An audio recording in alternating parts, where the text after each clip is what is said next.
আমরা মানুষের বৈষম্য দূর করতে চাই, মানুষের অধিকার ফিরিয়ে দিতে চাই, চাঁদাবাজ থাকবে না। কিন্তু আমরা কি দেখেছি আজকে 5ই আগস্টের পরে এই পর্যন্ত শুধু বিএনপিদের মধ্যে অবৈধ হত্যা হয়েছে 127-এর উপরে। শুধু বিএনপিকে হত্যা করেছে 127-এর উপরে। এতদিন আমরা জানতাম জাহান্নামের আগুন, এক জাহান্নামের আঁকা জাহান্নামকে খেয়ে ফেলে।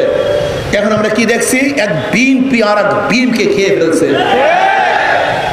শুধু কি তাই, ছাত্র দলের ছাত্ররা বিএনপির মূল দলের কাছে চাঁদা চেয়েছে, চাঁদা না দেওয়ার কারণে তাদেরকে হাত পা ভেঙে দিয়েছে। যাদের কাছে নিজেদের দলের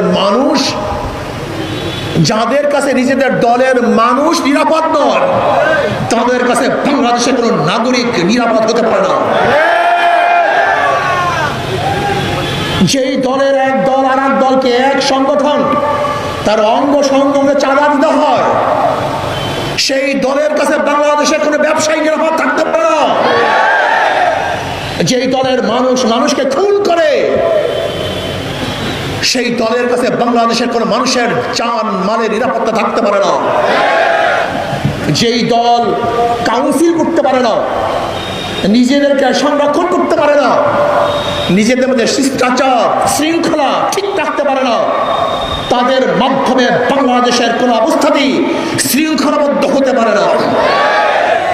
যারা নিজেরাই ঘোষণা দেয়, যদি নির্বাচনের তারিখ ঘোষণা করো তো করো, তাহলে আমরাই ঘোষণা করব, যারা নিজেরা আইন তুলে নেয় তাদের মাধ্যমে এদেশের আইন নিরাপদ থাকতে পারে না।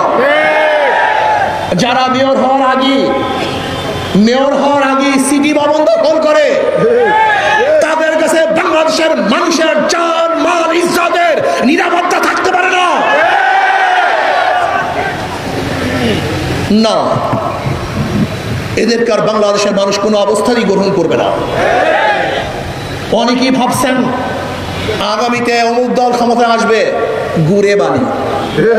আপনি কি জানেন বাংলাদেশের নতুন ভোটাররা, প্রায় 38% ভোটাররা ধানের শীষ কি জিনিস জানিই না। জিয়াউর রহমান সাহেবের আদর্শ এদেশের মানুষ শুনতে চায় না।